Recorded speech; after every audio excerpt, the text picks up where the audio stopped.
Have you ever noticed how some of the most interesting people you follow online just vanish? Well, today we're going to dive into the really fascinating psychology behind why that happens. I mean, really think about it.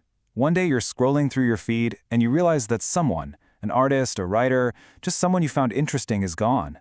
There's no big goodbye post, no dramatic "I'm leaving" announcement. They've just faded out. And it happens all the time, which leaves you wondering why. So here's the thing. Our first thought is usually pretty negative, right? We assume they got boring, or maybe they couldn't handle the pressure, that they were running away from something.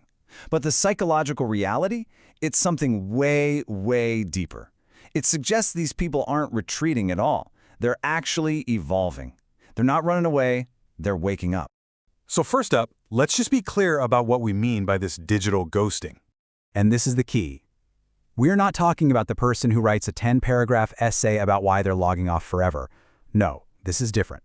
It's a quiet fade, it's a sudden absence with zero explanation, and honestly, that silence is what makes it so interesting. Okay, so now we need to talk about a huge misconception that surrounds this whole thing. You know, in our culture, being visible is everything. So when someone disappears, it's really easy to see it as a kind of defeat. The quick judgment is, oh, they just couldn't keep up, or they weren't confident enough to stay in the game.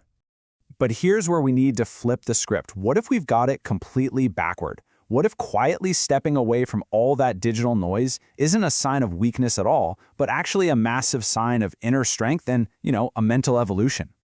And that brings us right to the heart of it, the psychology of waking up. We're going to break down 4 key concepts that are really driving this silent departure from the online world.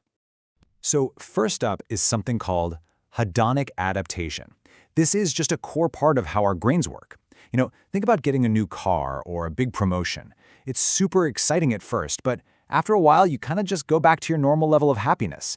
It becomes the new normal. Well, that is exactly what happens on social media. That first 100 likes feels amazing. Your first 1,000 followers? It's a huge rush. But after a while, that little dopamine hit just gets weaker and weaker. Our brains adapt, and they start looking for deeper, more meaningful rewards than just a notification on a screen.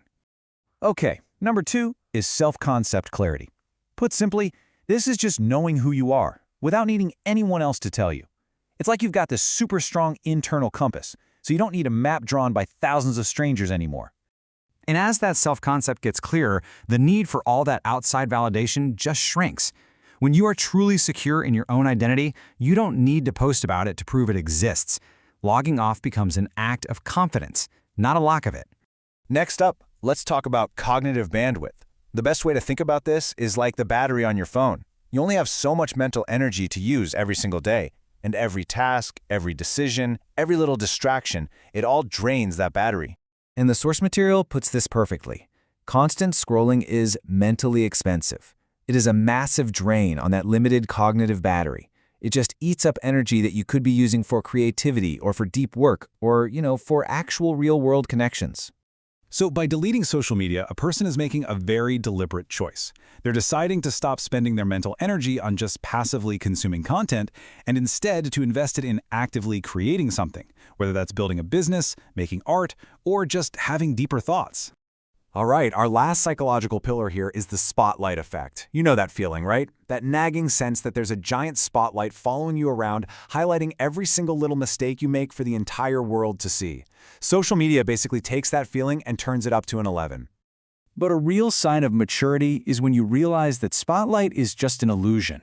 You start to get that, hey, most people are way too busy worrying about the spotlight on themselves to pay that much attention to you. And wow, the moment you truly get that the audience you were performing for was never really there, it's just this incredible feeling of peace and freedom. All of a sudden, there's no need to constantly perform or curate your life for others. So, when you put all of this together, what do you get? Well, it points to a totally new kind of digital confidence. We've all been sort of trained to think that confidence is about being loud online, being visible. But this quote just reframes everything. Confidence isn't how loud you are online, it's how calm you are within. True confidence is an internal quiet. It's the strength to choose depth over just display. So I'll leave you with this question to think about. This isn't about saying social media is good or bad. It's just about asking yourself, what is your digital life costing you? In your time, your mental energy, your focus, and maybe more importantly, What could you build if you took that cost back for yourself?